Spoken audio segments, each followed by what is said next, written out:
Salam jumpa dalam Renungan Harian MSC Provinsi Indonesia. Dan hari ini saya mengajak kita untuk bermenung dari Injil Lukas bab 7 ayat 1 sampai dengan 10.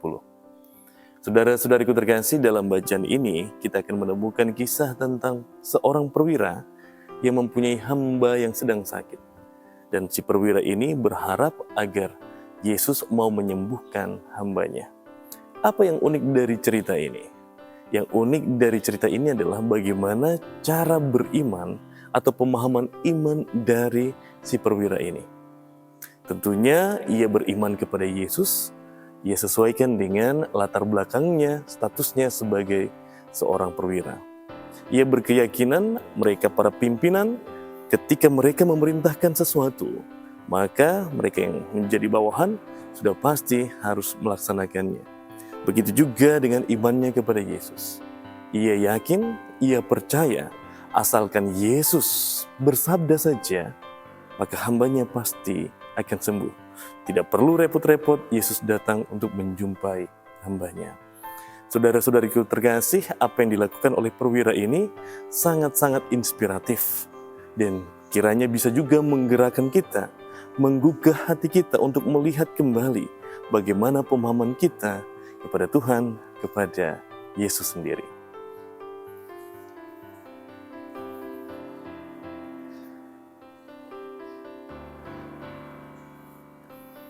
Sahabatku terkasih, dari peristiwa ataupun kisah Injil ini, mari kita juga belajar dari si perwira tadi, bahwa imannya akan Yesus Kristus itu menunjukkan bagaimana si perwira ini menyadari siapa dirinya. Ia hanyalah orang bawahan. Ia di hadapan Tuhan bukan siapa-siapa.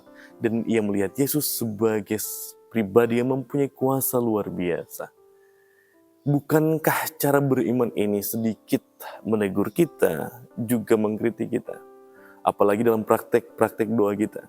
Seringkali ketika kita berdoa, tanpa sadar kita menempatkan diri kita lebih tinggi dari Tuhan. Kita memerintah Tuhan untuk mengikuti apa yang kita mau, apa yang kita inginkan. Tetapi dari si perwira ini, kita belajar beberapa hal. Yang pertama, beriman berarti menyadari siapa Tuhan dan menyadari siapa diri kita. Bahwa Tuhanlah yang mempunyai kuasa, Tuhanlah yang maha kuasa, dan kita manusia ini banyak kerapuhan sehingga kita butuh Tuhan dalam hidup kita. Yang kedua, dalam beriman kepada Tuhan harus ada sikap rendah hati. Selain itu juga harus ada sikap pasrah diri kepada Tuhan. Belajar untuk kemudian menerima apapun yang menjadi kehendak Tuhan dalam hidup kita. Untuk itu saudara-saudariku terkasih, mari kita belajar perlahan-lahan untuk mengubah mungkin pemahaman iman kita yang selama ini melihat Tuhan hanya sebagai pesuruh kita. Mulai saat ini, sebagaimana perwira tadi, kita sadari bahwa kita ini manusia lemah, manusia rapuh, kita butuh Tuhan.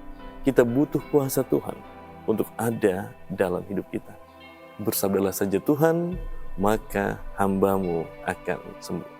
Semoga demikian, Tuhan memberkati kita.